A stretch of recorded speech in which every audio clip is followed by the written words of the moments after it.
For those who have been here, they understand that, but maybe we need to explain for those who haven't been here that obviously the most important, the biggest sites in a way, let's say dramatic sites, are in Jerusalem, and Bethlehem is only 8 miles south of Jerusalem, 5 miles south of Jerusalem, 8 kilometers. And then you have also Jericho is close to Jerusalem. It's only half an hour car ride if you don't have traffic, close to the Dead Sea. And then you have Ein Karem, the home of John the Baptist and his parents, Elizabeth and Zechariah. And that's only 20 minutes car drive, just, even if there's traffic, 25 minutes. I walked it in about an hour and a half. I mean, it's only what's about 7 miles. And if you know the shortcuts through the city, you can make it in that time. And so the Mount of Olives is right there beside Jerusalem. So all the sites of the Passion, Death, and Resurrection are there. The site of the ancient Temple of Jerusalem. And the Holy Sepulchre was just about 200 yards away from our house in Jerusalem. So, if I had the Irish game of hurling of a schlitter, you could hit it. Well, you could hit it about 70 yards, so you'd need 3 shots to get to the Holy Sepulchre. Oh, yes, you could. It was about 2 football fields, like as a crow flies over. You can't go straight through there. You have to go wind through some streets to get there.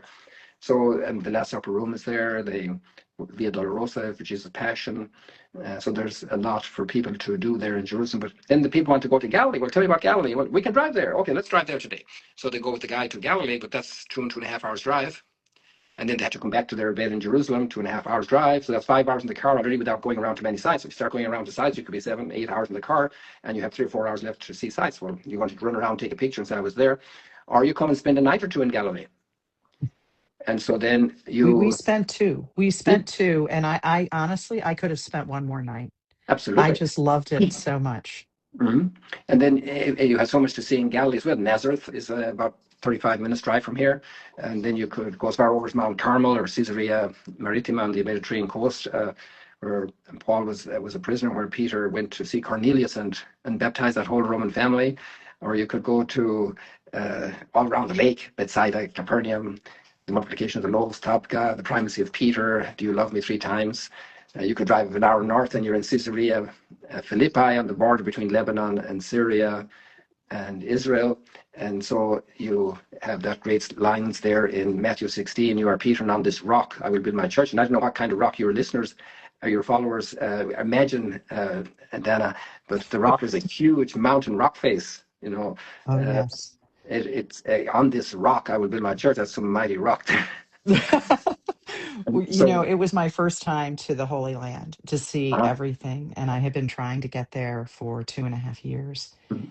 And I felt like the Gospels came to life when we were there, and I just felt an incredible peace when we were there. And upon this rock I will build my church. And I, just all of the Gospels, Right. and now when I hear them, I can't not see where I was when I was there. Right.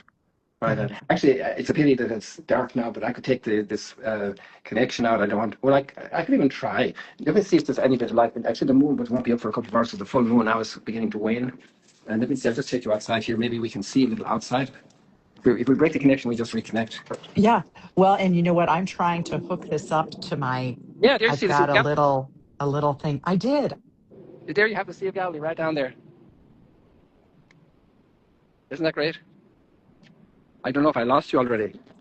No, you didn't. You didn't. Look at that, Father. You can see behind you.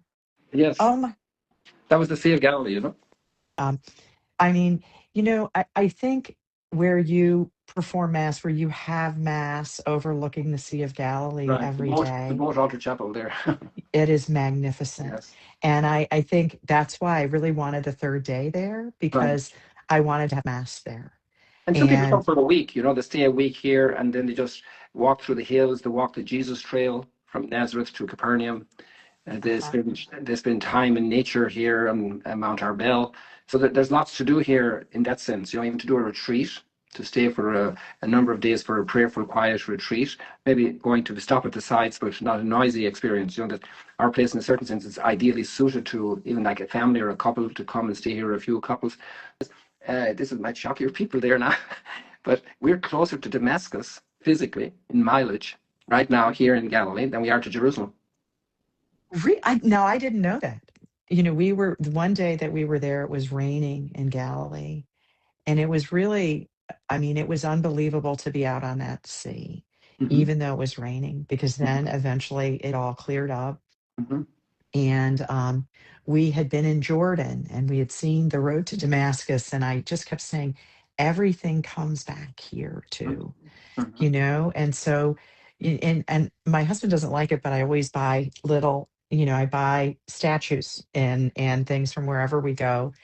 And the one thing that I came back with, it was from Bethlehem, and it was Jesus in the boat on the Sea of Galilee. Hmm. That was what I came back with. Hmm. And it was the boat, and and I felt like he was saying, "Come follow me," Hmm. you know. And Beautiful. I always felt that when we were there. So, we have to come back and see you. I'll probably be on the first flight over when I can. And If there I, are if I can put in a some, sideboard here before we go off yes, the air, yes, it's actually once the thing stabilizes, I can understand people being concerned, especially relatives of those who have more nerve to come. But the once things are a little stabilized here, nobody's going to let you come here if there's real issues. Okay, mhm, nobody's like trying to get you here at all costs. But once things stabilize, it's the best time to come because the masses won't come immediately. The big groups yes. because they're a bit scared. But everything is open and empty. And so you don't have to stand in line for an hour to get into the grotto where Jesus was born or into Calvary to put your hand where the cross was standing or into the tomb. Well, and Father, that's what we found in January when we were there. Right, We were right, kind of the first people coming in, and right. I felt like Jesus just gave us the greatest gift because we were there. There were no lines, and it was incredible, absolutely incredible. And everybody was following us. And then I think in February, that was when all the groups were launching. Mhm. And so you are right. Right when it begins to stabilize, it will be another perfect time to come. And Absolutely. I'm keeping my eyes on that. Very good. So I am. We'll be back.